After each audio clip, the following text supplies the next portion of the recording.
Like he was very unhappy. The referees watched him the entire time down the floor and got him on a moving screen. And that's number 5 committed by Ori, who has been very significant in this overall superb team defensive play by the Lakers.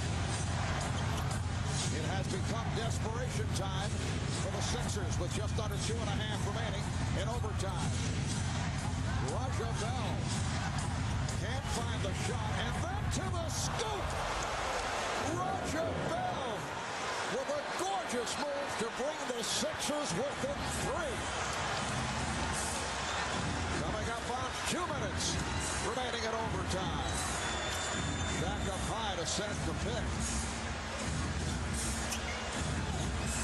Down to 6 on the 24. A tumble playing with 5. Here's shot. Can't find the angle. Huge possession for the Sixers. Iverson goes and Lou draws the foul. That would have counted. That's the first time Iverson's gotten the open court in about the last 18 minutes. Raja Bell does a 360. Has no place to go. He's going to get called for a 3-second violation. He scoops it up there with his left hand.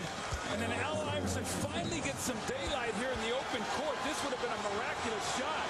More importantly, had he made that in the free throw, it would have tied the game. So with all that's gone on here, Marv, and the Lakers swarming defense, if Allen Iverson scores this free throw, it's only going to be a 1-point game. So Sixers still very much alive. Iverson now with only 5 points over the last, 30 minutes? 9 of 9 at the line. Now has 43 points. Pressure being shown by the Sixers as the Lakers take a timeout. 1:38 remaining in overtime. The Lakers 99, the Sixers 98. We'll be back in LA in a moment.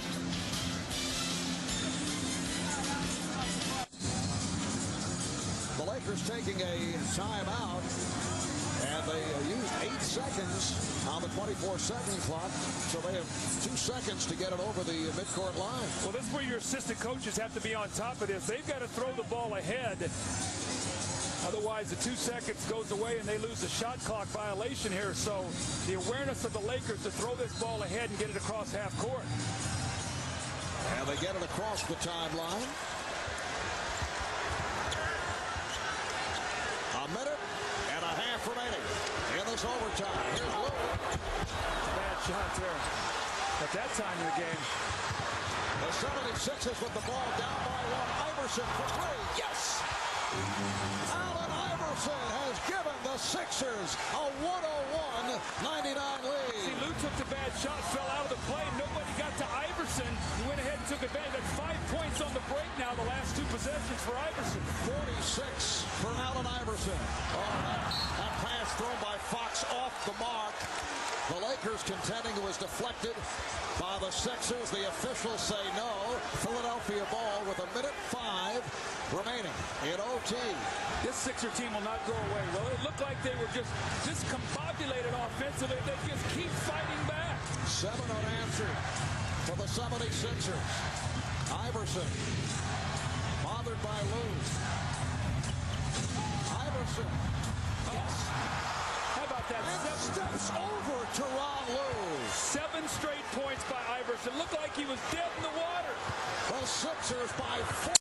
40 seconds left in overtime. Bryant played well by Bell. Very low. Able to convert. Well, you're a coach, you're Larry Brown. You said if he misses that shot, we're going to win this game. Now you've got to score because the Lakers are going to get another possession. 76ers with the ball, and they have a 2-point lead. There is a 9-second differential between the game clock and the shot clock. 3 on the 24. Oh, the runner by Eric Snow gives the Sixers a 105-101 lead. As you mentioned earlier, Doug, Eric Snow, a player who on a number of occasions has hit clutch shots down the stretch. Allen Iverson, the courage of this young guy. He'd been totally shut down. Gets out of the break, hits a 3 to give his team a 2-point lead, and then he steps back in the corner. Tyronn Lue all over him, stepped And watch him step right over the top of Tyronn Lue. Lets him know that's 7 straight points. And Eric Snow, a running one-footer as the clock winds down to give the Sixers a 4-point lead.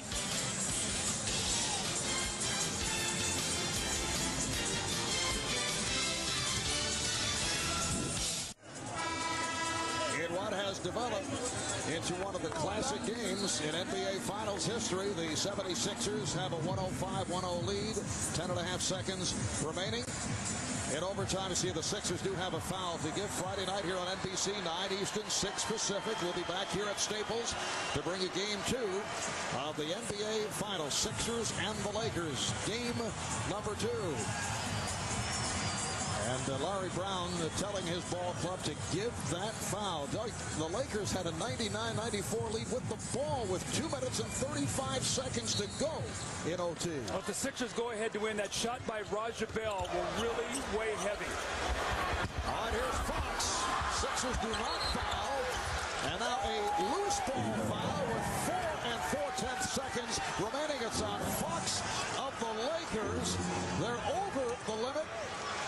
And the 76ers on their way to pulling off a stunner in Game 1 here at Staples.